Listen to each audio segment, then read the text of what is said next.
Meu nome é Bruna. Eu tinha 18 anos naquele verão. Minha vida se partiu em duas partes, antes e depois do ponto de ônibus. A cerimônia tinha acabado de terminar. Meus colegas se abraçavam, jogavam seus capelos para o ar, pais choravam e tiravam fotos. Eu ainda estava com a beca azul, o diploma dobrado e apertado na mão, o papel já úmido por causa do calor. Meus pais não tiraram uma única foto. Disseram que estávamos com o tempo apertado.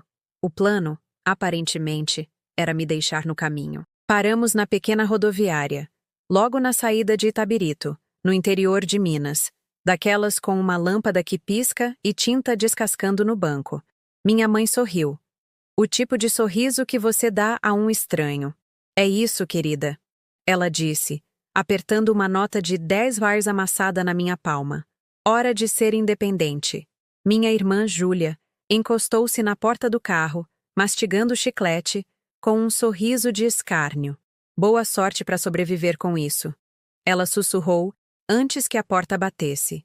O SUV acelerou, as luzes traseiras diminuindo na estrada até sumirem atrás de uma curva de poeira.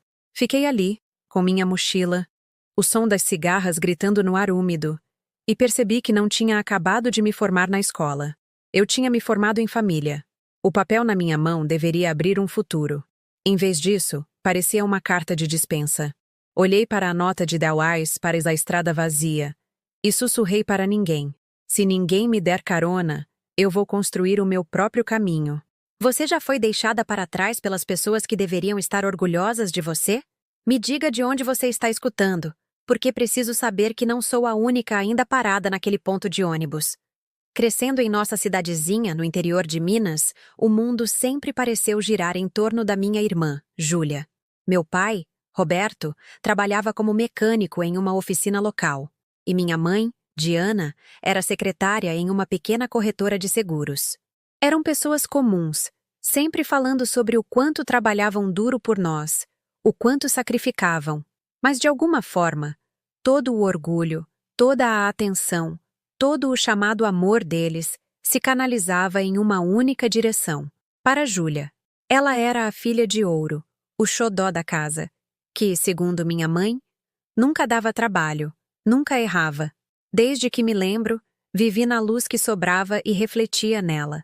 Quando Júlia ganhou sua primeira bicicleta, uma rosa brilhante, com cestinha branca e fitas prateadas no guidão, eu ganhei a velha dela, a azul enferrujada, faltando um pedal.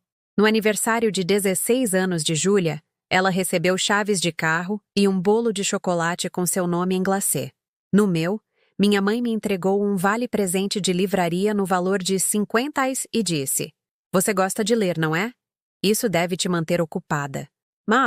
Mas eu era uma criança quieta, e crianças quietas são fáceis de ignorar.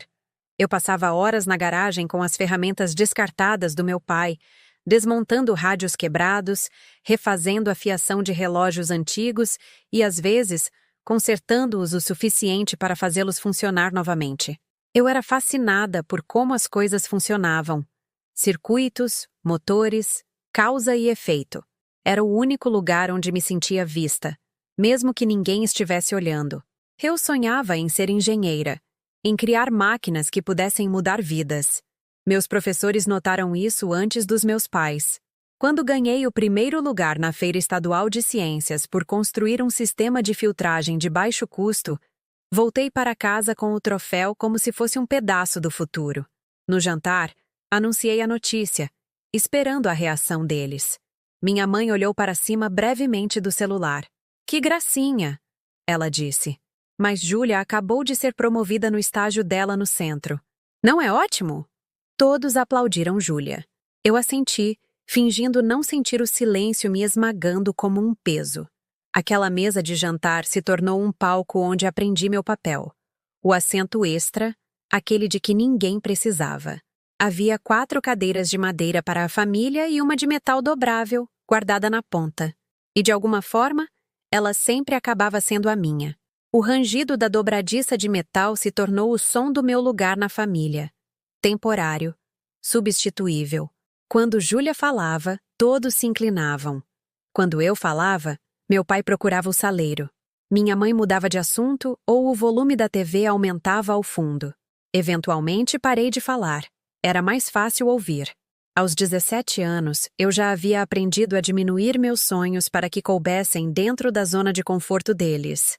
Quando recebi a carta de aceitação de uma universidade em São Paulo, com bolsa parcial para engenharia, lembro-me de segurar o envelope como se fosse feito de vidro. Pensei que talvez essa fosse finalmente a coisa que os faria sentir orgulho. Entrei na cozinha onde minha mãe cortava maçãs e entreguei a carta. Ela leu rapidamente e suspirou. São Paulo, isso é longe demais. E engenharia não é para meninas, Bruna. Não temos como pagar de qualquer forma. Seja realista. Ela jogou essa palavra como um tapa. Realista. Meu pai nem sequer levantou os olhos do jornal. Se você quiser ir, dê seu jeito. Não podemos te ajudar, ele disse. Júlia, que estava em casa da faculdade no fim de semana, sorriu. Talvez você devesse se especializar em leitura, já que é tudo que você faz, caçoou. E minha mãe riu, não cruelmente, mas casualmente, como se minha humilhação fosse uma piada antiga da família. Foi naquele momento que percebi que o amor em nossa casa era condicional, tinha regras, e eu já as havia quebrado. Ainda assim, tentei conquistá-lo. Trabalhei meio período em uma loja de material de construção depois da escola.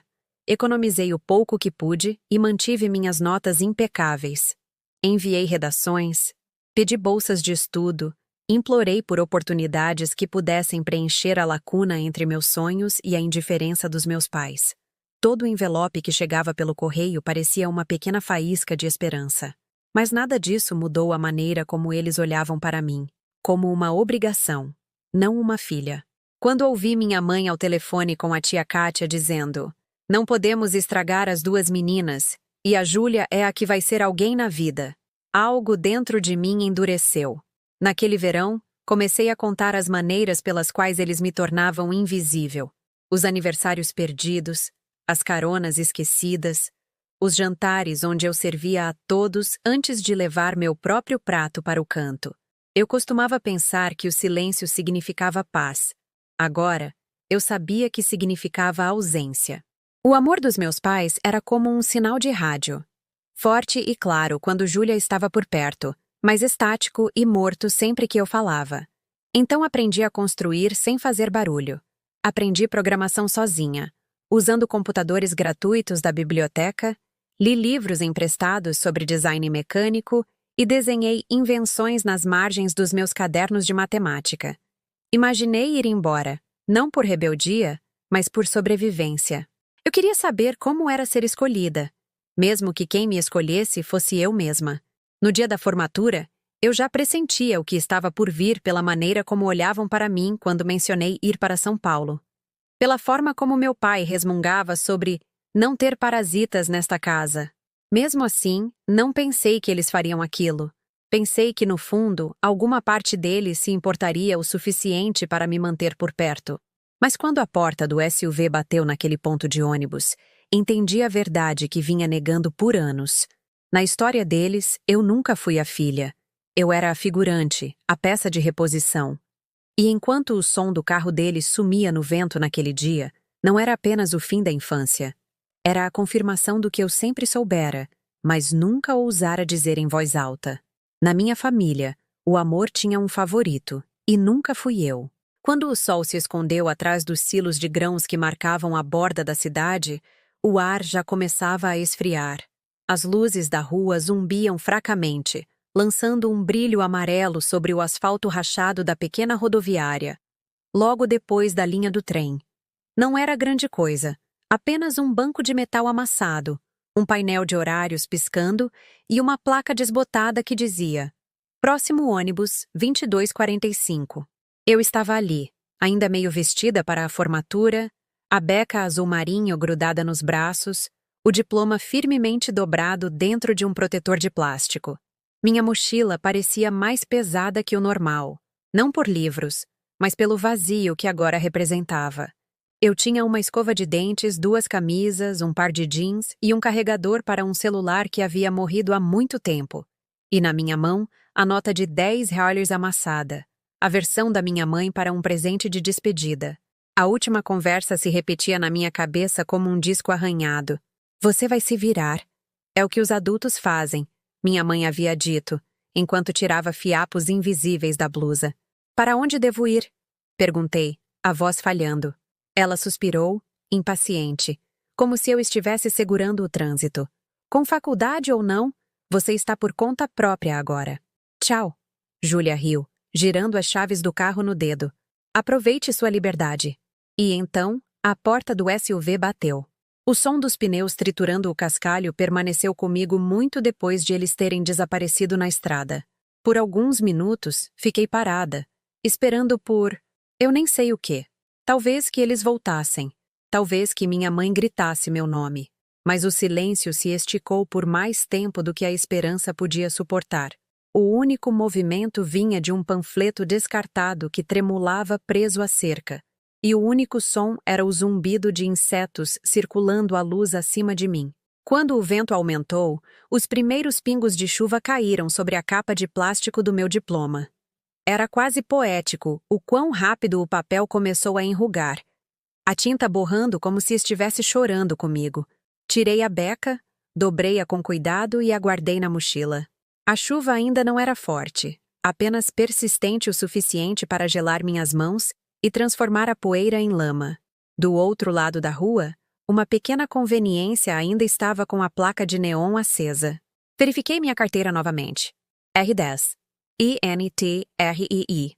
OSINOACIMADAPORTADANIDOUMTOQUICANSADO. OCAIXAMALOUPARACIMA. COMPREEOSANDUR. CHEMAESBARATOQUENCIOUMAPEQUENAGARFADEARGUA Intrei, o sino acima da porta dando toque cansado, o caixa malol ho para cima, comprei o sandu, que mais barato que encontrei uma pequena garrafa de água R$7,82 no total. Quando as moedas tilintaram na minha palma, soube exatamente quanto restava em meu nome. 2,18. E um diploma com o qual ninguém se importava. Lá fora, encontrei um lugar seco sob o beiral onde costumava haver um orelhão. Comi devagar, mastigando o pão molhado enquanto observava a chuva se acumular em poças perto do meio-fio. Em algum lugar na distância, o barulho de um trem distante. Um som que parecia solitário e reconfortante ao mesmo tempo. Abracei meus joelhos, apertando a mochila como se ela pudesse me manter inteira. Eu disse a mim mesma que era apenas uma noite. Amanhã eu encontraria um emprego, um lugar para ficar, algo para comer. Amanhã eu recomeçaria. Mas a noite foi longa. Cada carro que passava me fazia estremecer, esperando pela forma familiar do nosso SUV voltar. Ele nunca voltou. As poucas pessoas esperando pelo ônibus noturno olhavam para mim com pena silenciosa. O tipo que não faz perguntas. Por volta da meia-noite, quando a maioria já havia partido, eu era a única ainda sentada ali, olhando para a luz piscando que sinalizava mais um atraso. O banco era de metal frio contra minhas pernas, mas eu não me mexi. Meu celular estava morto desde a tarde. A tela refletia meu rosto como um fantasma. Pensei em ligar para alguém. Uma tia, um professor, mas cada nome que considerei vinha com a mesma voz na minha cabeça. Você vai se virar. Quando a chuva engrossou para uma tempestade, arrastei-me para o canto do abrigo e usei minha beca como cobertor. Tinha um cheiro fraco de poeira e perfume de festa. Fechei os olhos e tentei imaginar que estava em outro lugar, em qualquer outro lugar. No escuro, ainda podia ouvir os ecos dos meus colegas celebrando, suas famílias buzinando, tirando fotos, saindo para jantar. Perguntei-me o que meus pais disseram aos vizinhos. Talvez tivessem dito que eu estava com amigos. Talvez nem tivessem me mencionado. Em algum momento depois da 1h da manhã, um ônibus finalmente parou, seus faróis cortando a chuva. O motorista olhou para mim pela porta aberta e perguntou: "Vai entrar?" Eu hesitei. Depois balancei a cabeça. Ainda não. Ele assentiu levemente, como se entendesse mais do que dizia, e seguiu em frente, deixando um rastro de névoa no ar. Quando o ruído desapareceu, o silêncio retornou, mais denso do que antes. Não sei quando finalmente adormeci. Lembro-me apenas do ritmo das gotas de chuva batendo no teto de metal, do gosto salgado nos meus lábios e do peso da exaustão me pressionando até que tudo embaçasse. Pela primeira vez na vida, eu não tinha uma casa para voltar, ninguém me esperando, nenhuma rede de segurança. Mas em algum lugar sob o medo, uma faísca teimosa acendeu. Se é isso que significa ser adulta, sussurrei no ar frio. Então vou aprender mais rápido do que eles esperam. Abracei minha mochila com mais força, sentindo a borda do meu diploma lá dentro. E fiz uma promessa silenciosa. Se este é o teste, eu vou passar.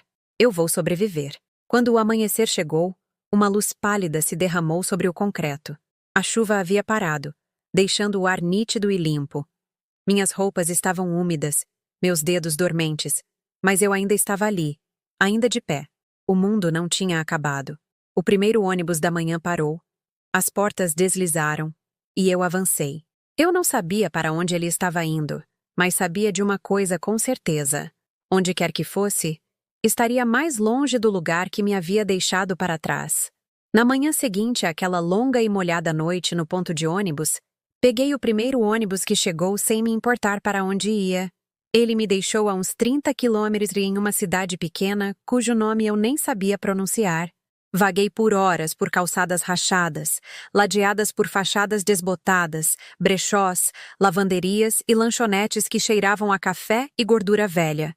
Ao meio-dia, meu estômago começou a doer de fome, e os $2 no meu bolso pareciam ser tanto minha salvação quanto meu prazo final. Tentei entrar em lugares que tinham placas de "precisa-se" coladas nas janelas. Um mercado disse que só contrataria no mês seguinte. Um posto de gasolina disse que eu precisava de um endereço fixo. Finalmente, por volta do anoitecer, entrei em uma lanchonete 24 horas perto do terminal de ônibus. O cheiro me atingiu. Primeiro, cebola frita, torrada queimada e algo doce como pão de canela. A mulher atrás do balcão, baixa e redonda, com olhos cansados, me olhou de cima a baixo. Seu crachá dizia, Lanchonete Dona Lúcia. Perguntei se ela precisava de ajuda para lavar a louça. Ela me estudou por um momento, limpando as mãos no avental. Você já trabalhou em cozinha antes? Não, senhora, eu disse. Mas aprendo rápido. Ela suspirou. O pagamento é o mínimo. Se você sair, não recebe adiantado, entendeu? Sim, senhora. Bom, pegue um avental no gancho. Você começa agora. E assim, eu consegui meu primeiro emprego. As horas seguintes se misturaram em vapor e sabão. Fiquei perto da pia até minhas mãos enrugarem, esfregando pratos até o metal brilhar. Meus pés doendo de ficar em pé no piso molhado. Os outros funcionários mal falavam, exceto um homem alto com uma barba salpicada de grisalho, que entrava todas as noites com caixas de entrega. Ele as largava perto do balcão e ficava para conversar com Dona Lúcia. Uma noite, ele me viu lutando para carregar uma bacia de copos e a colocou no chão para mim com um baque. Você vai se esgotar rápido fazendo desse jeito, ele disse. Aqui, use a bandeja. Equilibra o peso. O nome dele era Beto, um motorista de entregas que conhecia todas as rotas da região. Ele falava como alguém que esteve em todos os lugares e em lugar nenhum ao mesmo tempo.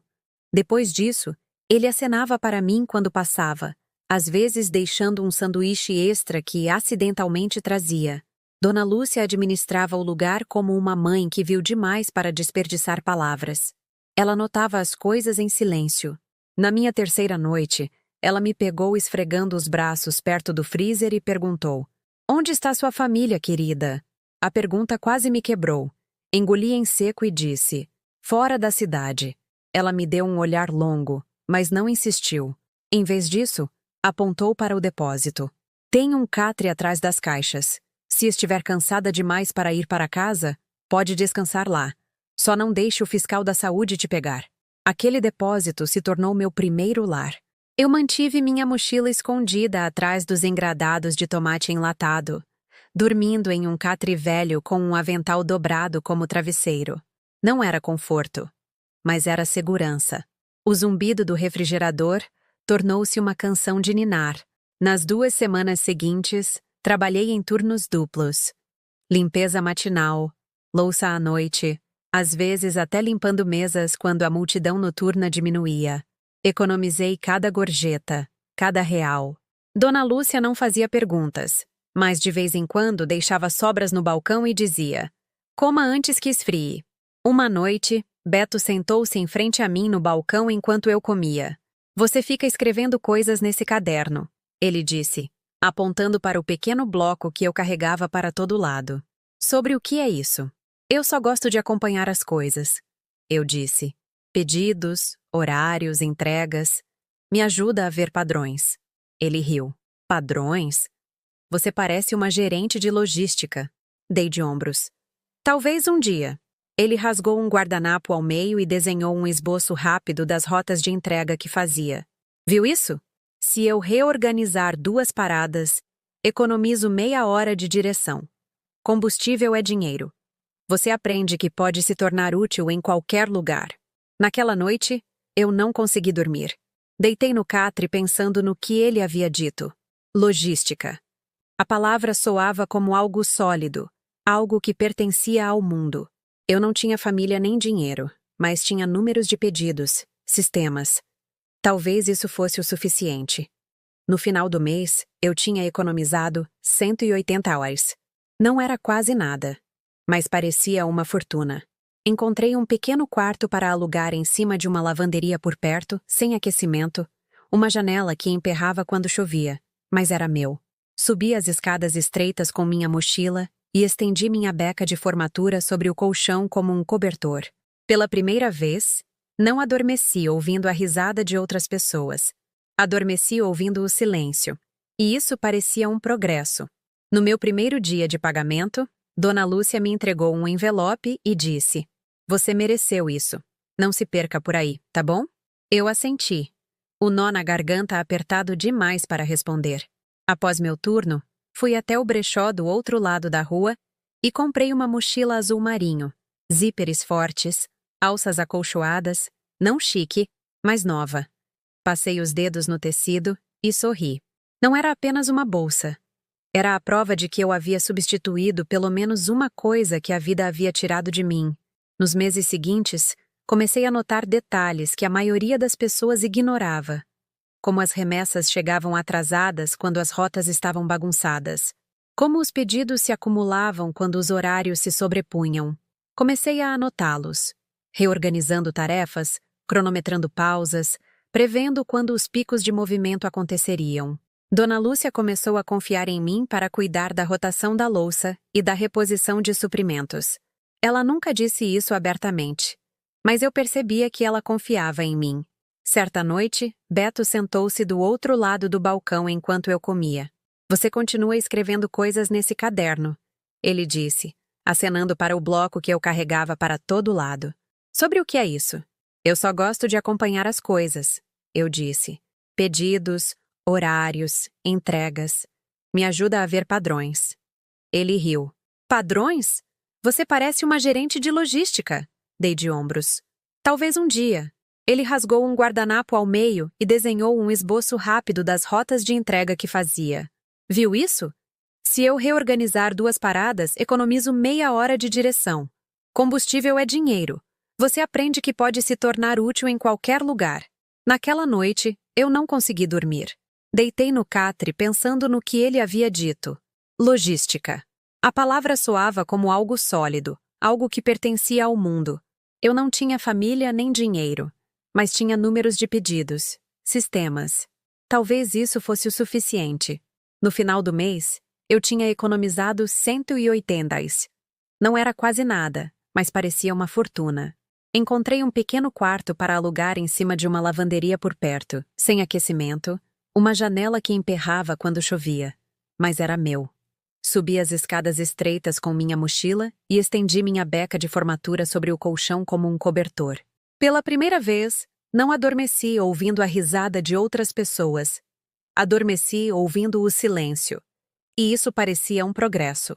No meu primeiro dia de pagamento, Dona Lúcia me entregou um envelope e disse: "Você mereceu isso.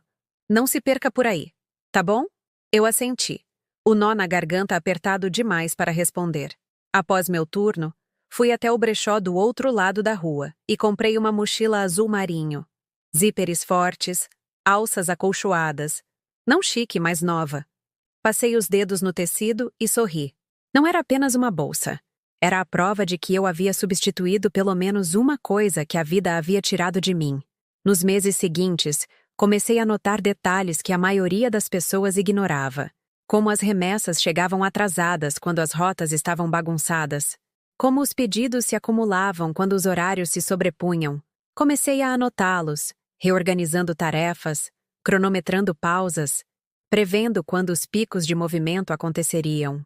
Dona Lúcia começou a confiar em mim para cuidar da rotação da louça e da reposição de suprimentos. Ela nunca disse isso abertamente, mas eu percebia que ela confiava em mim. Uma noite, Beto entrou ensopado de chuva e largou um manifesto de entrega no balcão. Olha só, ele disse apontando para uma sequência de endereços. Essa gente não sabe planejar rotas. Você tem jeito para essas coisas. Já pensou em algo maior? Maior do que a louça? Eu disse, meio rindo. Maior do que aqui, ele respondeu. É sério. Você tem o tipo de cérebro que constrói ordem a partir do caos. Não desperdice isso. Naquela noite, fiquei acordada até depois da meia-noite, olhando para minhas anotações, com as pontas dos dedos manchadas de tinta de caneta. Talvez essa fosse minha primeira lição de verdade. Nem todas as famílias são feitas de sangue. Algumas são construídas por pessoas que te dão uma bandeja em vez de pena, que te mostram como equilibrar o peso, em vez de apenas assistir você derrubá-lo. Enquanto me deitava na minha cama rangente, com a mochila nova ao meu lado, senti algo pequeno e firme florescer no meu peito. Uma quietude desafiadora, um sussurro de propósito. Eu não estava apenas sobrevivendo. Eu estava aprendendo a avançar. E um dia, prometi a mim mesma, eu não estaria apenas limpando mesas ou lavando pratos. Eu seria a pessoa projetando as rotas que levariam as pessoas para casa. A lanchonete se tornou meu mundo inteiro por quase um ano. E cada turno me ensinava algo novo sobre movimento, como coisas, pessoas e até histórias viajam. Comecei a ver padrões em todos os lugares. Como as entregas atrasavam às sextas-feiras por causa das obras na estrada, como a rota de Beto sempre passava pelo mesmo posto de gasolina 15 minutos antes da hora do pico. Como um pedido mal colocado podia repercutir em todo o cronograma noturno. Quanto mais eu observava, mais isso me fascinava. Logística não era apenas caminhões e caixas. Era o ritmo invisível que mantinha tudo vivo. Se alguém pudesse entender esse ritmo, poderia segurar o sistema inteiro nas mãos. Eu queria esse controle, não para dominar, mas para finalmente parar de sentir que a vida estava apenas acontecendo comigo. À noite, quando a lanchonete fechava e o letreiro de neon zumbia contra a escuridão, eu me sentava no balcão dos fundos com meu laptop de segunda mão e minhas costas doloridas, procurando por quaisquer cursos gratuitos que pudesse encontrar. Introdução à gestão da cadeia de suprimentos. Noções básicas de otimização de rotas. Excel para iniciantes. A maior parte parecia impossível no início. Algoritmos, programação linear, design de redes. Mas no momento em que entendi como pequenas mudanças poderiam economizar combustível, tempo e dinheiro, senti como se estivesse destrancando uma nova linguagem.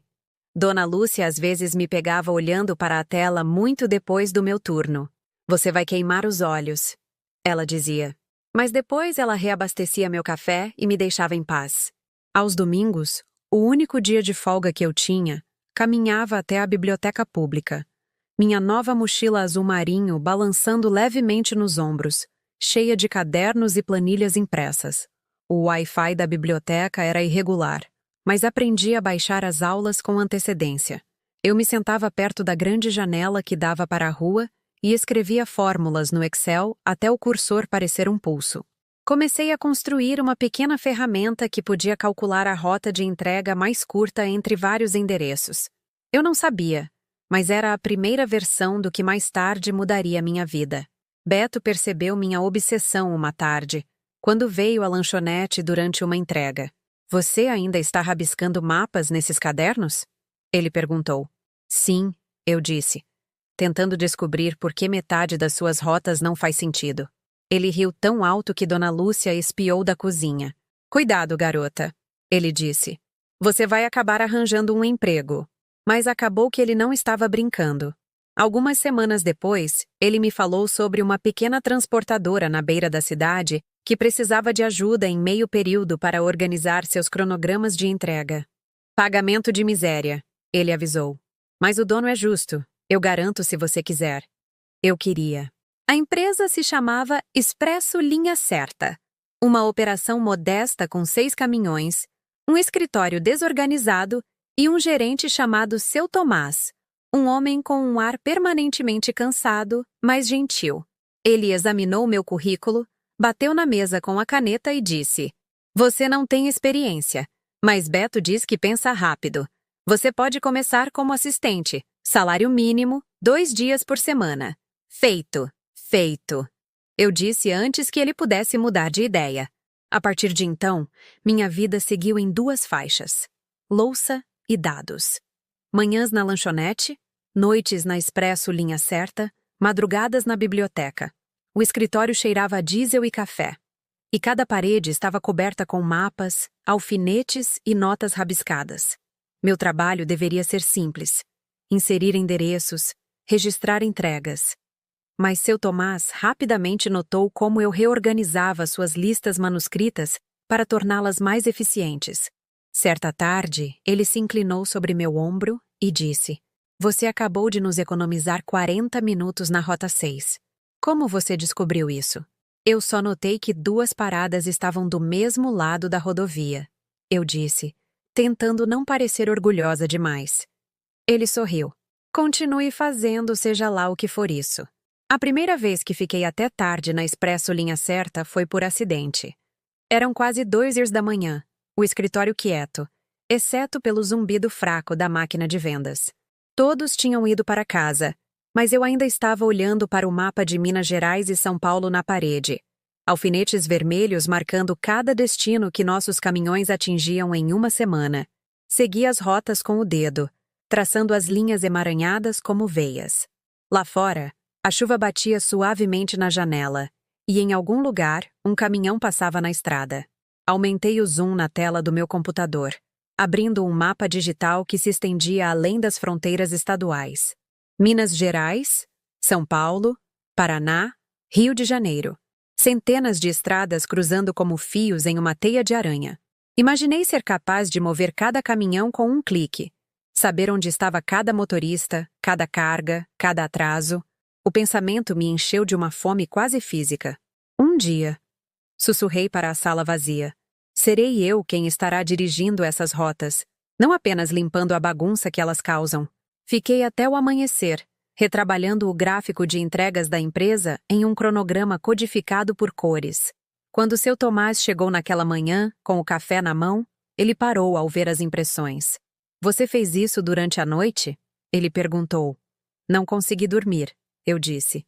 Ele riu baixinho. Vou fazer um trato com você, Bruna. Continue assim e eu te ensino a fazer o despacho corretamente. Foi assim que começou meu aprendizado em logística. Ele me ensinou a ler pesos de carga, calcular custos de entrega, rastrear quilometragem e negociar contratos. Ele até me deixou lidar com o check-in dos motoristas. Uma vez que provei que conseguia manter a calma sob pressão, cada tarefa, cada erro, cada pequeno sucesso construiu algo dentro de mim, uma nova identidade que não estava ligada a ser esquecida. Na lanchonete, Dona Lúcia começou a me chamar de menina da faculdade. Beto piscaria sempre que deixava uma entrega e dizia: Viu só? Eu disse que você ia arranjar alguma coisa com sua lábia. Mas eu sabia que não era apenas lábia. Foi a sobrevivência que se transformou em habilidade. Cada quilômetro no mapa era um lembrete da noite em que fui deixada para trás, da estrada que tive que construir sozinha. No final daquele ano, a Expresso Linha Certa havia se expandido para estados vizinhos. Seu Tomás me deixou coordenar as rotas de 2 novos caminhões, confiando em mim para gerenciar o tempo. Minhas planilhas se tornaram mais complexas, minha confiança mais estável. Às vezes, quando eu trancava o escritório tarde da noite, saía e respirava o ar com cheiro de diesel, observando os faróis dos caminhões cortarem a escuridão. Foi nesses momentos que senti algo próximo da paz. Não porque eu tinha chegado, mas porque finalmente sabia a direção para onde estava indo. Eu não era mais a garota parada sob a luz da rua esperando que alguém voltasse. Eu era quem mapeava as rotas para o futuro. E um dia, prometi a mim mesma, todos os outros seguiriam as estradas que eu projetava.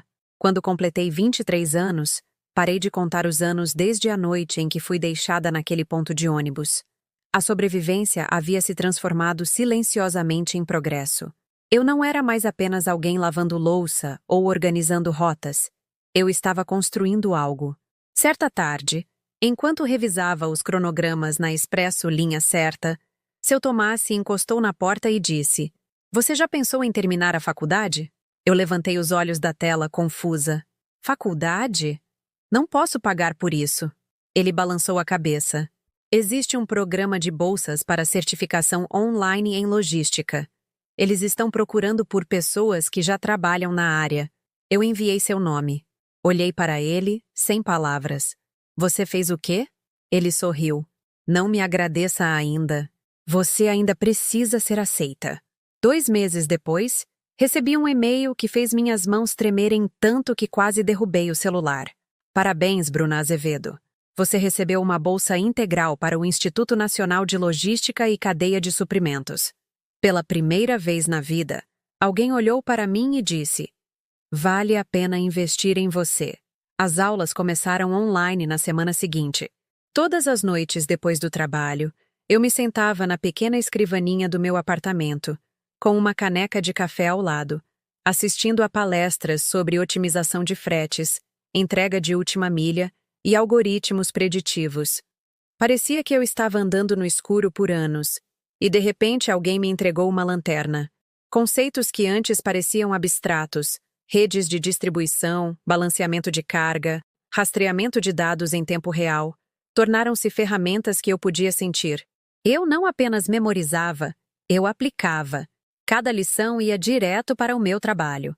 Em um fim de semana, enquanto ajudava uma floricultura local a entregar arranjos para o Dia dos Namorados, notei a ineficiência das rotas de entrega. Os motoristas zigue-zagueavam pela cidade, desperdiçando combustível e tempo. Naquela noite, esbocei uma ideia simples no meu caderno. E se pequenas empresas pudessem ter acesso à otimização de rotas sem pagar por softwares empresariais caros? Eu não tinha dinheiro para desenvolvedores, mas tinha tempo, curiosidade e um laptop antigo que ainda funcionava se eu o apoiasse com um livro. Por semanas, fiquei acordada depois da meia-noite assistindo a tutoriais no YouTube, lendo documentação de código aberto e aprendendo programação básica. Lentamente, linha por linha, construí um protótipo. Um aplicativo simples que permitia aos usuários inserir vários endereços e calcular o caminho mais curto usando APIs de mapa existentes. Não era chique, mas funcionava. Eu o chamei de Rota Rápida, porque era isso que eu desejava ter tido a vida toda. Uma rota rápida para sair do nada. Beto foi o primeiro a testar. Ele inseriu sua lista de entregas uma manhã, e quando o aplicativo cuspiu uma rota reorganizada, ele levantou uma sobrancelha. "Se essa coisa me economizar combustível, garota, eu te pago o jantar." 3 dias depois, ele voltou com um sorriso. 20% menos de gasolina. Você tem algo nas mãos." A notícia se espalhou mais rápido do que eu esperava. Em um mês, eu tinha 5 pequenos clientes. Uma rede de padarias, um distribuidor local de hortifruti, 2 floriculturas e uma loja de material de construção que fazia entregas em 3 municípios. Não eram contas grandes, mas eram minhas. Eu cobrava uma taxa de assinatura modesta, o suficiente para cobrir a manutenção e hospedagem, e passava minhas noites corrigindo códigos, respondendo a feedback e melhorando a interface.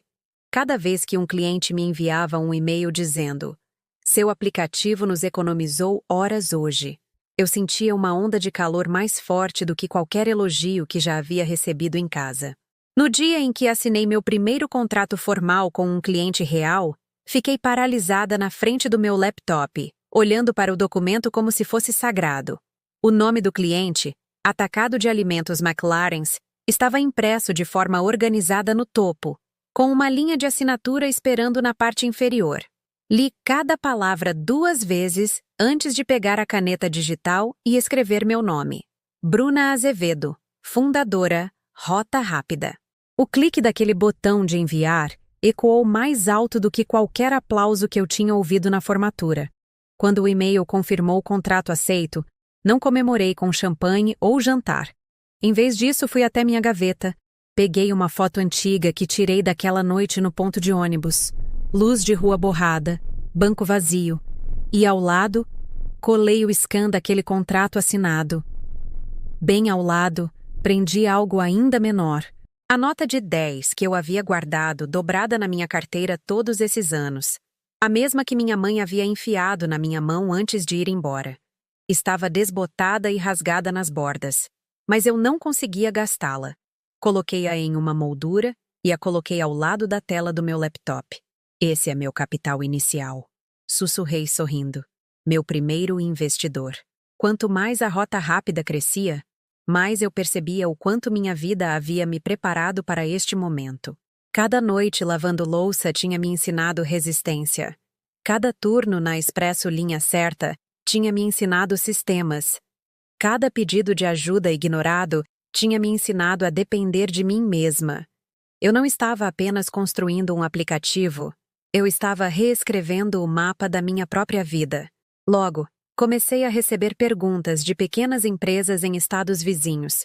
Seu Tomás me ajudou a redigir contratos, e Beto me apresentou a gerentes de armazém que ele conhecia de suas rotas. Eles confiam em mim, ele disse um dia. Mas depois de ver seu trabalho, eles vão confiar em você. Isso significou mais para mim do que ele percebeu.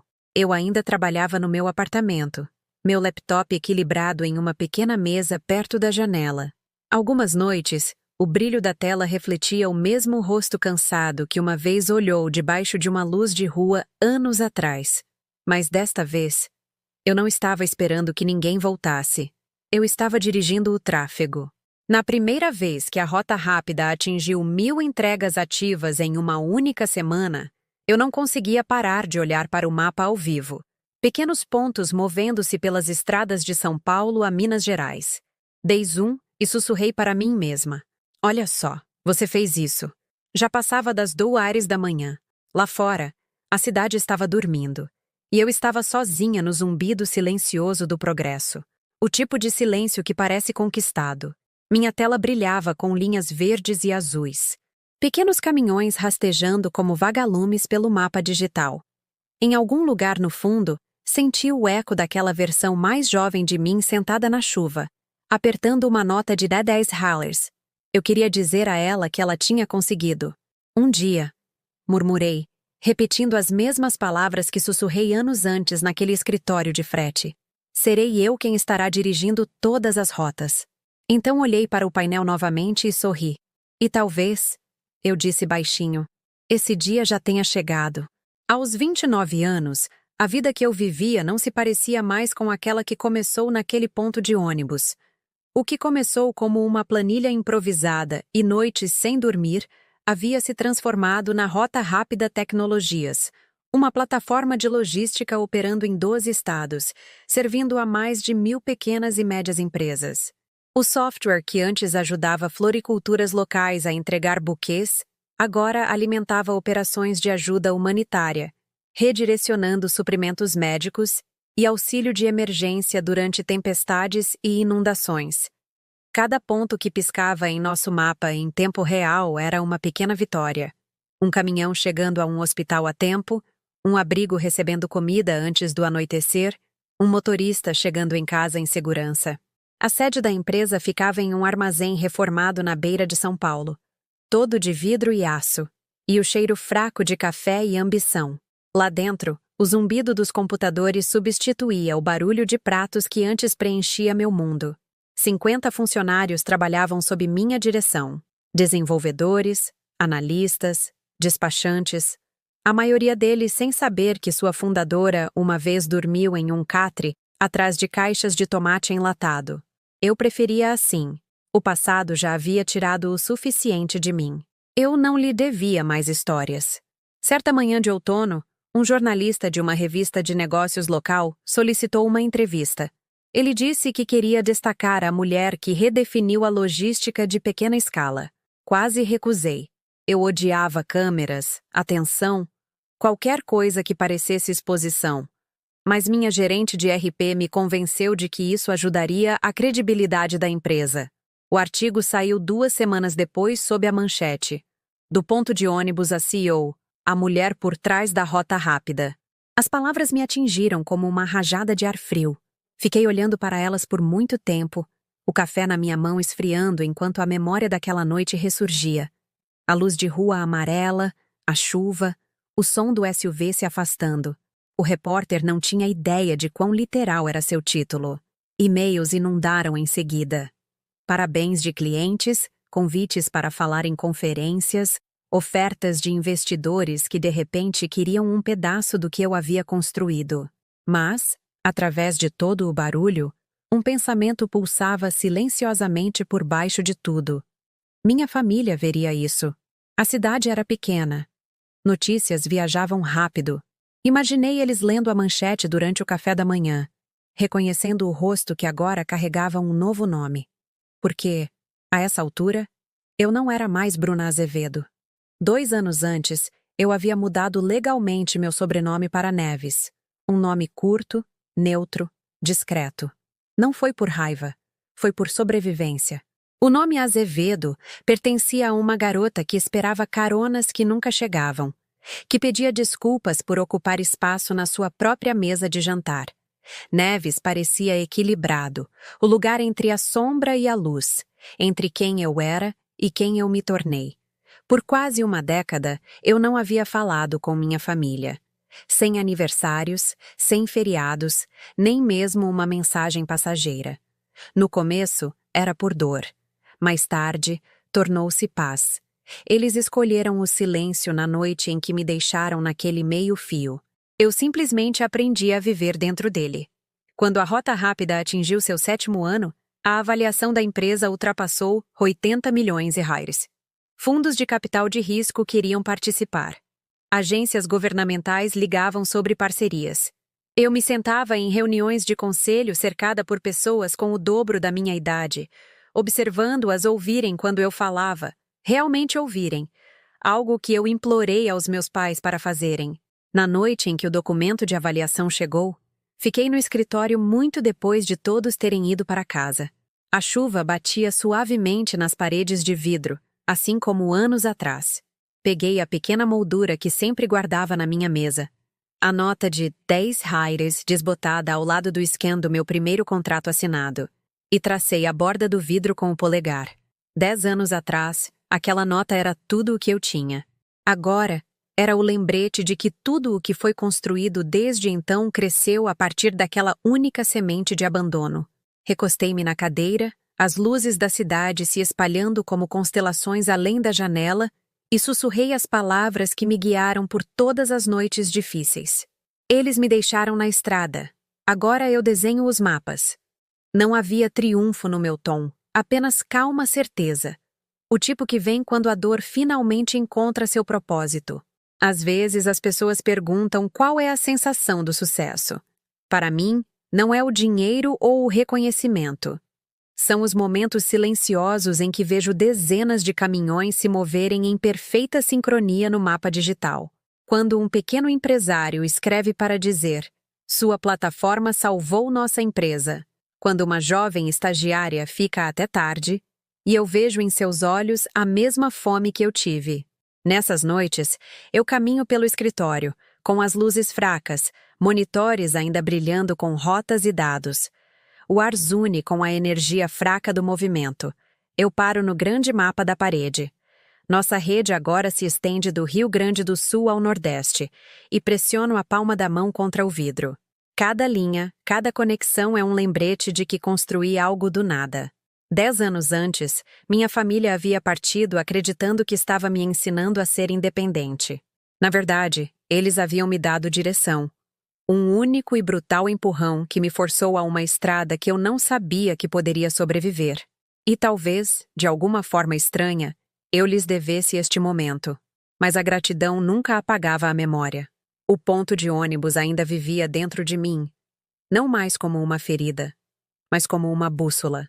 Sempre que a dúvida sussurrava, eu imaginava aquela noite. Chuva, luz e silêncio. E lembrava quem eu era antes de o mundo aprender meu nome. Bruna Neves, CEO, fundadora, sobrevivente, cartógrafa da sua própria vida. Quando o relógio se aproximou da meia-noite, desliguei a última luz, o escritório afundando em um brilho azul suave vindo da cidade. Meu reflexo pairou no vidro. Não a garota deixada para trás, mas a mulher que construiu estradas onde não existiam. E naquela quietude, sorri, sabendo que cada quilômetro à frente era meu para ser projetado. Tudo começou com uma mensagem simples. Um nome que eu não via há anos acendeu na tela do meu celular em uma tranquila noite de sexta-feira. Tia Márcia. Por um momento, apenas olhei para ele, sem saber se abria ou se deixava desaparecer como os fantasmas do meu passado costumavam fazer. A curiosidade venceu. Querida, a mensagem começava. Estamos organizando uma reunião de família de 10 anos no próximo mês, no centro comunitário. Todos estarão lá. Seus pais, Júlia, até a vovó. Significaria muito se você viesse. Li 2 vezes. A palavra todos pairou como um eco na sala. Eu não via minha família desde aquele dia no ponto de ônibus. 10 anos, quase mês a mês. A ideia de estar na mesma sala com eles novamente apertou meu estômago. Por um segundo, imaginei o que eles pensariam se me vissem agora. A mulher em que me tornei, o nome que eu carregava, a empresa que me transformou da filha esquecida em alguém que o mundo realmente notava. A princípio, quis apagar a mensagem, deixar o passado intocado. Mas algo dentro de mim, quieto e firme, sussurrou. Vá, não por vingança, não por reconhecimento, apenas para ver se o tempo havia lhes ensinado algo, se alguém realmente havia mudado. Eu respondi com um simples texto. Obrigada, tia Márcia. Estarei lá. Nos dias seguintes, não consegui afastar o pensamento disso. A mesma cidade, as mesmas estradas, as mesmas pessoas que um dia foram embora e me deixaram para trás. Só que agora eu chegaria não como a garota no ponto de ônibus, mas como a mulher que construiu suas próprias estradas. Quando chegou o dia de me preparar, mantive tudo discreto. Nenhuma marca de designer chamativa, nenhuma joia brilhante. Escolhi um vestido cinza escuro, justo, mas simples, com um lenço de seda suave e um par de brincos de pérola. Elegância que sussurrava em vez de gritar. Meu motorista perguntou a que horas eu gostaria que a limusine preta chegasse. Eu disse a ele exatamente às 17h30. Estamos dirigindo para o interior de Minas, eu disse. E ele levantou as sobrancelhas levemente, mas não perguntou o porquê. A viagem levou quase 4 horas, cortando trechos de estrada vazia que antes pareciam intermináveis quando eu era mais jovem. Enquanto a paisagem familiar passava, tive vislumbres do velho posto de gasolina, da mesma lanchonete onde lavei pratos, e, finalmente, daquele ponto de ônibus, aquele sob a luz fraca da rua onde tudo havia terminado e começado. Pedi ao motorista para ir mais devagar. Por um momento, apenas olhei pela janela. O banco havia sido repintado. A placa ainda dizia: Próximo ônibus, 22h45. O mesmo lugar, a mesma estrada. Mas a pessoa que passava ali naquele momento não era uma garota assustada segurando um diploma e 10 reais. Eu era quem estava escolhendo o destino. Quando chegamos ao centro comunitário da cidade, um modesto prédio de tijolos vermelhos cercado por carros estacionados e risadas vazando pelas portas abertas, eu já sabia que minha família não havia poupado esforços. Faixas penduradas pelo salão, fotos de reuniões passadas forravam as mesas, e no centro, um grande buffet estava montado sob luzinhas. Vi rostos familiares, primos, velhos vizinhos, até minha avó em sua cadeira de rodas. E então, na extremidade, meus pais e Júlia. O cabelo da minha mãe estava prateado, mas sua postura era a mesma, ereta, composta, como se estivesse sempre pronta para ser fotografada. Meu pai estava ao lado dela, com as mãos nos bolsos, os olhos percorrendo a multidão, e Júlia, ainda elegante, ainda perfeita. Embora agora seu sorriso parecesse ensaiado. Não me aproximei imediatamente. Em vez disso, assinei a lista na mesa de recepção, escrevendo Bruna Neves em letra cursiva e organizada. A voluntária levantou o olhar. Ah, você é a patrocinadora da noite, certo? Eu parei. Patrocinadora. Ela apontou para uma pequena placa perto da entrada. Meu fôlego engasgou. Este evento é possível graças à Rota Rápida Tecnologias. O logotipo da minha empresa brilhava sob a luz. Eu havia organizado o patrocínio semanas atrás, através de uma fundação anônima, a Iniciativa Neves. Nenhum deles sabia que vinha de mim. Lá dentro, a música tocava suavemente. Jazz e clássicos antigos. Eu me movi pela multidão, cumprimentando alguns primos que me reconheceram apenas vagamente. Você me parece familiar, disse um deles. Sorri. Talvez do jornal, respondi. Enquanto as pessoas se ajeitavam para o jantar, tia Márcia subiu ao palco para agradecer a todos por terem vindo. Antes de começarmos, ela disse, quero agradecer ao nosso doador anônimo por tornar este encontro possível. Quem quer que você seja, sua generosidade nos lembrou o que a família realmente significa. Aplausos percorreram a sala.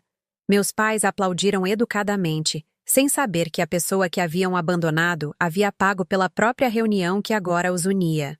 Após o jantar, o mestre de cerimônias anunciou mais uma surpresa. Uma iniciativa de caridade lançada naquela noite. Hoje, temos a honra de apresentar uma nova bolsa comunitária. Ele disse. Chama-se Fundo do Ponto de Ônibus. Uma bolsa para jovens estudantes em lares adotivos ou sem apoio familiar. O doador pediu para permanecer anônimo, mas quis que fosse dedicado a toda criança deixada esperando à beira da estrada. A sala ficou em silêncio. Algo no meu peito se agitou. Uma mistura de dor e orgulho. Observei minha mãe se virar para meu pai, sussurrando. Que nome estranho, não é? Júlia riu baixinho, sua voz carregada pela mesa. Provavelmente alguém se esforçando demais para parecer poético. Sorri levemente e olhei para minha taça de vinho. Eles não precisavam entender. Aquele fundo não era para eles. Era para toda a versão de mim que ainda existia em outras cidades, sentada sob outras luzes de rua, esperando por uma carona que nunca viria. Quando os discursos terminaram, saí para o estacionamento para respirar. O ar noturno estava fresco, carregando o cheiro de grama cortada e chuva. Minha limusine esperava perto do meio-fio, sua estrutura preta e elegante refletindo o brilho das luzes da rua. Enquanto eu estava ali, notei o mesmo zumbido fraco que me lembrava de tanto tempo atrás. O som dos pneus rolando no asfalto distante. A mesma estrada, mas desta vez eu não estava sendo deixada para trás. Eu era quem estava escolhendo o destino. O motorista abriu a porta. As cabeças se viraram automaticamente, como sempre acontece quando a porta de uma limusine se abre. Algumas pessoas sussurraram. Saí devagar, meus saltos clicando no asfalto. Meu vestido de seda cinza capturando a luz suave. Meu cabelo estava preso em um coque arrumado, e eu usava apenas uma pulseira fina e brincos de pérola. Fiquei ereta, calma. O tipo de postura que você não pode fingir. O tipo que você conquista. Boa noite, eu disse simplesmente, acenando para o grupo de parentes mais próximo. Tia Márcia foi a primeira a se mover em minha direção, seu rosto iluminado com o mesmo calor que eu lembrava da infância. Bruna! Ela ofegou, as mãos voando para a boca. Bruna, querida, é você mesmo? Sorri e peguei suas mãos gentilmente. É Neves agora. Bruna Neves. Os olhos dela brilharam com lágrimas. Você está tão crescida. E meu Deus, você veio. Eu vim. Eu disse suavemente. Obrigada por me convidar. Ela me conduziu para dentro, orgulhosa e emocionada, apresentando-me a primos e primas em segundo grau, que há muito se tornaram estranhos. A maioria deles não me reconheceu de primeira.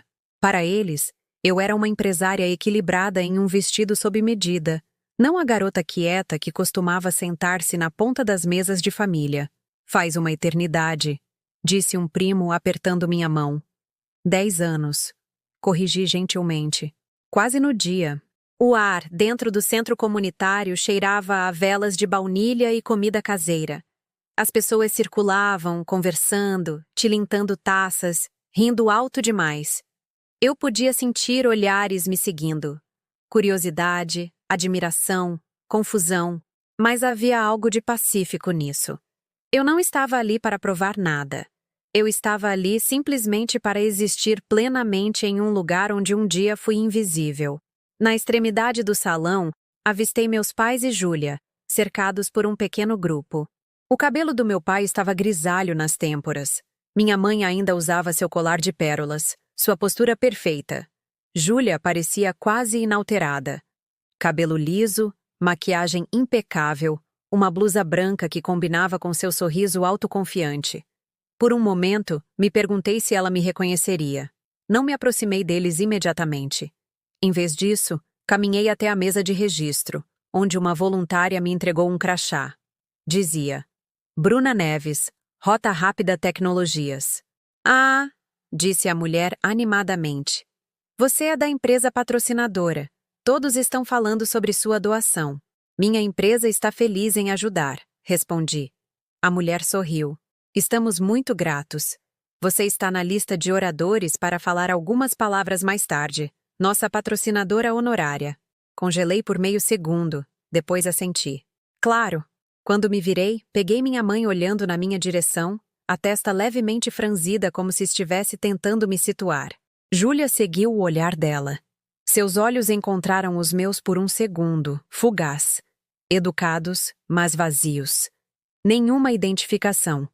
Continuei andando, oferecendo pequenos sorrisos e acenos, apertando a mão de alguns parentes. Tia Márcia me apresentou novamente a algumas pessoas que me conheceram quando criança. Esta é Bruna, ela disse orgulhosamente. Lembra dela? A filha mais nova de Roberto e Diana. É Neves agora. Corrigi gentilmente de novo, sorrindo. Mas sim, sou eu. A voz da minha mãe chegou do outro lado do salão. Baixa, mas aguda, como costumava soar quando estava desconfortável. É ela, Bruna? Júlia riu levemente. Mãe, sem chance. Bruna era... bem, diferente.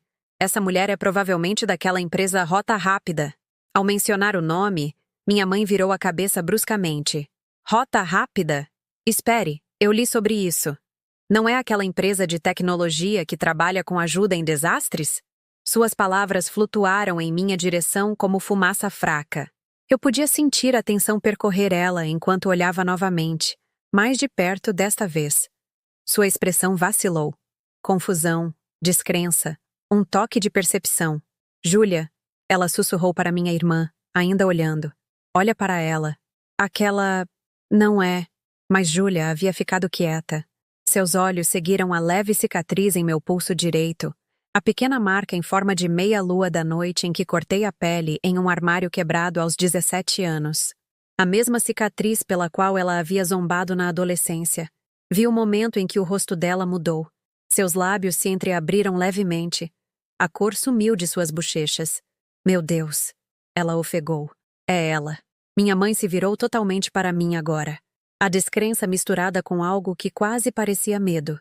Eu lhe dei um aceno pequeno e firme. Não um sorriso, não um desafio, apenas reconhecimento. O tipo que você dá a estranhos quando ambos estão cientes de um passado compartilhado, mas são educados demais para falar sobre ele. Antes que ela pudesse se aproximar, a voz do mestre de cerimônias ressoou pelo microfone.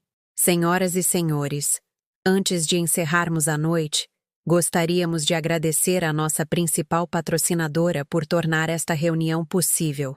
Por favor, deem as boas-vindas à senhorita Bruna Neves, fundadora e CEO da Rota Rápida Tecnologias. Todas as cabeças se viraram. Por um breve momento, quis recusar, mas então vi a placa na frente do salão. Possível graças à Rota Rápida Tecnologias. O mesmo nome que antes pertencia ao meu sonho e agora à minha redenção. Caminhei lentamente até o palco. O eco suave dos meus saltos cortando o silêncio repentino. Os olhos da minha mãe se arregalaram como se ela estivesse vendo um fantasma ressurgir do próprio passado. A mão de Júlia agarrou a borda da mesa. o queixo tremendo levemente. Peguei o microfone, minha voz calma, mas clara. Boa noite, comecei. Obrigada por me receberem esta noite. Faz muito tempo que não faço parte de uma reunião de família. Uma pequena onda de risos educados se espalhou pela sala. Incerta, mas gentil. Deixei o silêncio se instalar por um instante e continuei. 10 anos atrás, eu estava em um ponto de ônibus nesta mesma cidade. Eu tinha 18 anos, vestindo minha beca de formatura, segurando uma mochila, um diploma e DDRs. Era só o que eu tinha. A sala ficou em silêncio. O tilintar dos talheres cessou.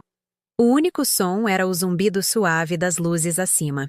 Lembro-me do som da chuva, eu disse, elevando os olhos para a multidão. E lembro-me de perceber naquela noite que a vida nem sempre espera por você.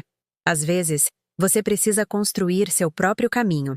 O que eu não sabia, então, era que a estrada que construí um dia daria a volta e voltaria para cá. Não por raiva, mas por gratidão. Porque até os começos mais difíceis podem levar a lugares extraordinários. Algumas pessoas se mexeram desconfortavelmente. O rosto do meu pai estava pálido, a mão congelada no ar. Eu sorri levemente. Hoje, a Rota Rápida opera em 12 estados. Ajudamos pequenos empresários, hospitais e equipes de ajuda humanitária a alcançar pessoas que, de outra forma, seriam deixadas esperando. Esta noite, também lançamos uma bolsa de estudos chamada Fundo do Ponto de Ônibus. É para jovens que, como eu, estão em uma encruzilhada sem apoio. Crianças que merecem uma carona para algo melhor. Minha garganta apertou um pouco, mas eu controlei a respiração. Porque nenhuma criança, eu disse, minha voz suave, mas inabalável, deveria ter que esperar sozinha. As palavras pairaram no ar como o eco de um sino, profundo, claro, inegável. Por um momento, ninguém se moveu. Então, lentamente, um par de mãos começou a bater palmas. Tia Márcia, depois outro e mais outro. Logo, o salão inteiro irrompeu em aplausos, longos, crescentes, ininterruptos. Fiquei parada enquanto o som me inundava. Não senti validação, nem vitória. Senti paz, o tipo que só vem quando você atravessa o fogo e encontra calor do outro lado. Ao descer do palco, minha mãe ainda estava sentada, me encarando como se não soubesse se chorava ou se escondia. Os olhos de Júlia brilhavam com algo que parecia vergonha. Nenhuma das duas falou. Não precisavam.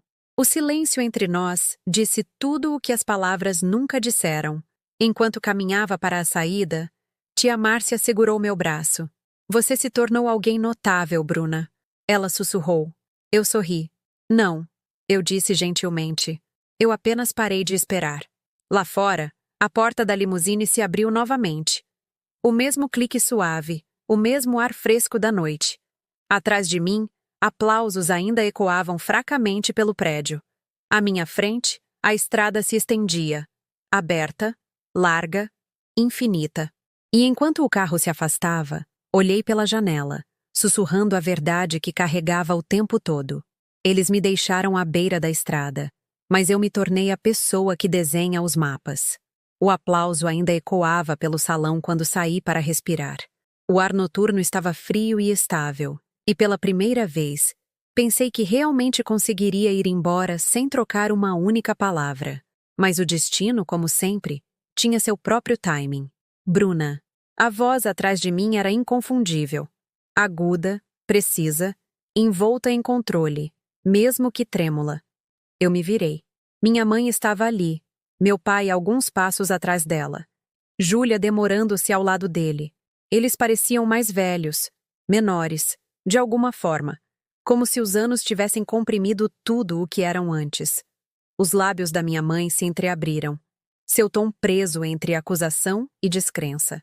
Você podia ter nos contado, podia ter nos dito que era você patrocinando este evento. Somos família.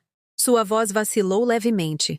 Mantive o olhar dela, minha voz baixa, mas firme. Vocês me disseram isso também, antes de irem embora. As palavras caíram como pedras na água. Sem gritos, sem raiva, apenas o som da verdade se propagando. Meu pai estremeceu. Júlia olhou para baixo, fingindo estudar o cascalho aos seus pés. Caminhei até uma pequena mesa redonda no canto, ainda coberta com programas e copos vazios.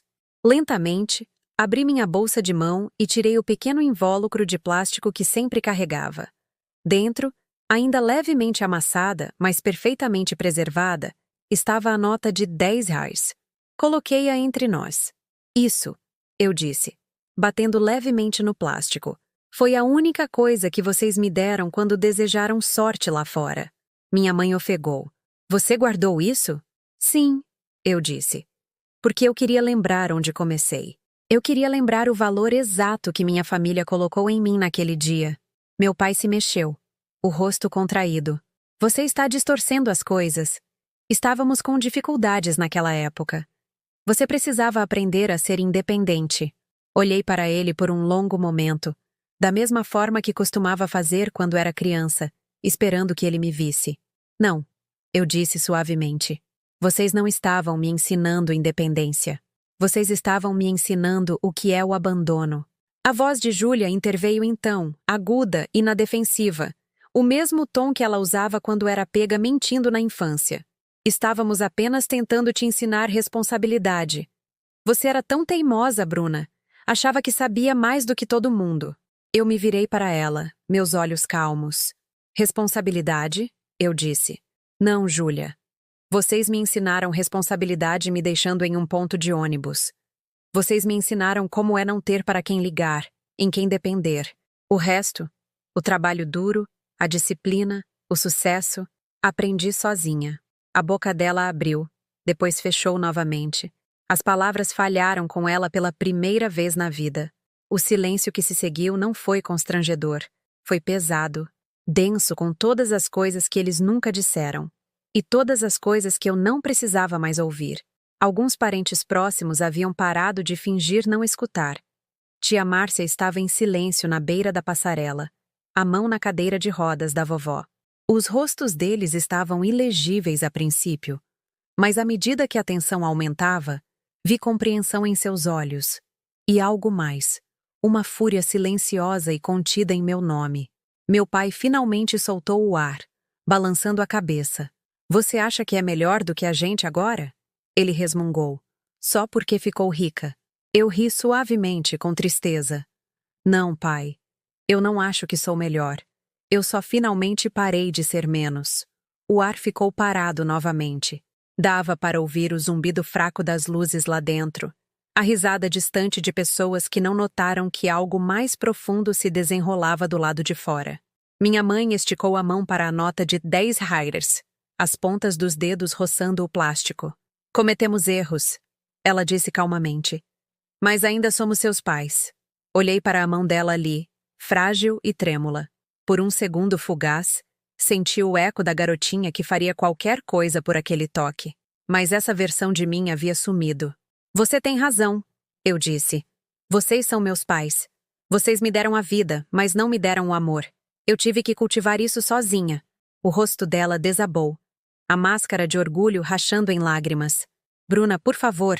Atrás dela, os olhos de Júlia brilhavam, não de empatia, mas de humilhação. Meu pai olhou para o chão, o maxilar apertado. O orgulho era a última defesa que lhe restava. O silêncio se esticou até que tia Márcia finalmente se adiantou, a voz firme, mas tremendo de raiva. Chega! Ela disse. Essa menina construiu uma empresa do nada enquanto vocês construíam desculpas.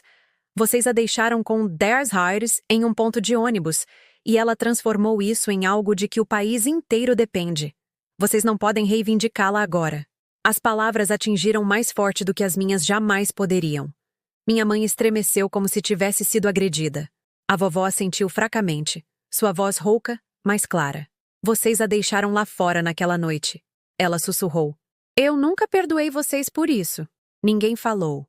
Por um longo tempo, o único som era o vento roçando as árvores e o zumbido suave do motor da limusine esperando ali perto. Olhei para a nota de R$ 10, ainda deitada na mesa entre nós. Uma relíquia de outra vida. Uma que não tinha mais poder sobre mim. Não preciso de desculpas. Eu disse finalmente. Não preciso de reconhecimento. Eu só precisava ver por mim mesma se algo havia mudado. Olhei nos olhos de cada um e vejo que não mudou. As lágrimas da minha mãe continuaram caindo, silenciosas e intermináveis. Meu pai desviou o olhar. Os lábios de Júlia tremeram, mas ela não disse nada. Peguei a nota de 10 reais, deslizei-a de volta para seu invólucro e a guardei na minha bolsa de mão novamente. Podem ficar com seus lugares, eu disse gentilmente, minha voz firme, não cruel. Eu construí a minha própria mesa. Então, tia Márcia se aproximou, a mão no meu ombro. Uma silenciosa demonstração de orgulho. Atrás dela, a vovó assentiu novamente. Um gesto pequeno e aprovador que dizia tudo o que as palavras não conseguiam. Virei-me para ir embora. Enquanto caminhava em direção à limusine, o barulho do cascalho sob meus saltos era o único som. O mesmo caminho que eu havia percorrido uma vez como uma garota. Mas desta vez eu não estava sendo deixada para trás. Eu estava indo embora por escolha. Quando cheguei ao carro, olhei para trás uma última vez. Eles ainda estavam ali, pequenas figuras sob o brilho suave da luz do estacionamento. A mesma luz que uma vez iluminou uma garota assustada de 18 anos esperando por um ônibus que nunca viria. Agora, aquela garota havia construído um império, uma vida, uma sensação de paz que eles não podiam mais tocar. Enquanto a porta se fechava e a limusine se afastava, sussurrei para mim mesma: justiça não é vingança, é reconhecimento. E enquanto as luzes da cidade sumiam atrás de mim, eu sabia que era exatamente isso que eu havia conquistado. A estrada de volta para casa naquela noite parecia mais silenciosa do que deveria. A limusine zumbia suavemente enquanto rolava pela rodovia escura, os faróis cortando a névoa que pairava baixa sobre os campos. Eu apoiei a cabeça na janela, observando os reflexos das luzes da rua passarem como longos rastros dourados de memória que pareciam me puxar para trás no tempo. A reunião havia acabado. O aplauso, os rostos, o confronto, tudo havia desaparecido em um silêncio calmo, quase sem peso. No entanto, em algum lugar no fundo, algo ainda me incomodava como uma frase inacabada. Pedi ao motorista para fazer um desvio. Você pode fazer um desvio e parar na estrada municipal 17? Eu disse calmamente. Tem um ponto de ônibus antigo perto da curva do Salgueiro. Ele olhou para mim no espelho. Hesitou por um momento, depois assentiu. Claro, senhora. Quando viramos para a estrada estreita, o mundo fora da janela mudou.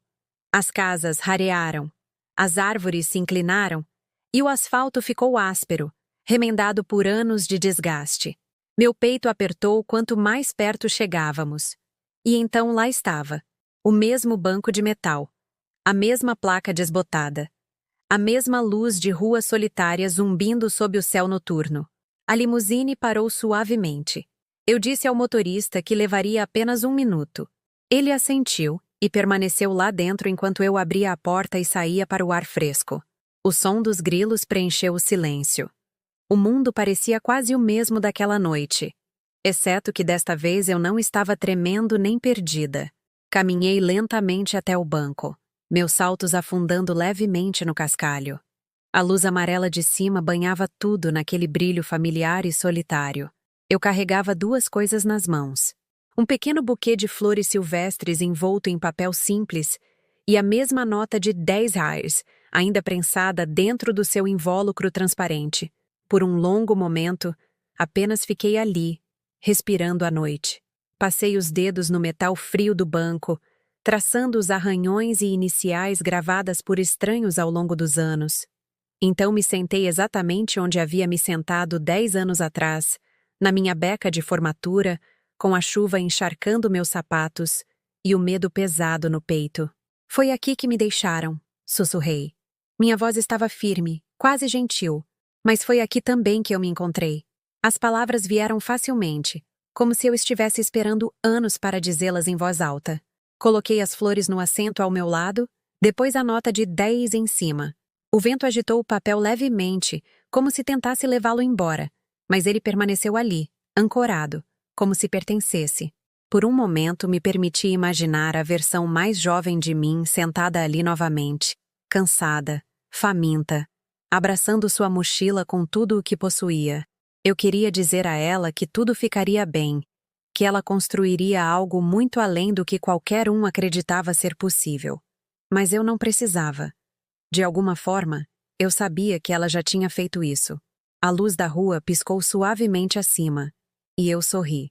A mesma luz que uma vez me fez sentir pequena, agora parecia uma testemunha, como se estivesse esperando todos esses anos apenas para me ver retornar. Levantei-me, sacudi a poeira do meu vestido e olhei em volta uma última vez. A estrada se estendia em ambas as direções, infinita e silenciosa. 10 anos atrás, era uma linha de medo e incerteza. Agora, parecia liberdade. Quando voltei para a limusine, o motorista estava parado na porta aberta, esperando em silêncio. Enquanto eu caminhava em sua direção, meu reflexo tremeluziu na superfície brilhante do carro. Não a garota que foi deixada para trás, mas a mulher que aprendeu a ir embora com elegância. Antes de entrar, olhei para trás uma última vez. As flores e a nota de 10 reais repousavam pacificamente sob a luz da rua. O vento havia morrido e tudo estava parado. Entrei no carro. Enquanto ele começava a se mover, a janela pegou a luz exatamente no ângulo certo. O mesmo tom dourado que eu lembrava daquela noite. E por um momento, refletiu no meu rosto como uma bênção tranquila. Naquele brilho, finalmente senti o capítulo se encerrar. A dor, o ressentimento, as perguntas, tudo se desvaneceu em algo mais suave. Não perdão exatamente, mas liberação. Eu não precisava reescrever o passado. Eu já havia construído um futuro que lhe dava sentido. Enquanto a limusine entrava na estrada principal, o zumbido dos pneus contra o asfalto tornou-se quase musical. Eu sussurrei no silêncio como se estivesse falando com quem precisasse ouvir. Se te deixarem no ponto de ônibus, não espere por uma carona. Comece a andar. Um dia, eles vão esperar pelo seu carro chegar. As luzes da cidade começaram a aparecer na distância, cintilando como constelações. Recostei-me no assento, com os olhos semicerrados, um sorriso fraco repuxando meus lábios. O mundo lá fora continuava avançando. E eu também. Voz off. Foi aqui que me deixaram para trás, mas foi aqui também que eu comecei. Às vezes o caminho para a cura não começa com o perdão, começa com o movimento. Você já teve seu próprio momento ponto de ônibus? Aquele lugar onde alguém te deixou para trás e você teve que encontrar seu caminho sozinha? Diga-me a cidade de onde você está ouvindo, para que eu saiba, onde quer que você esteja.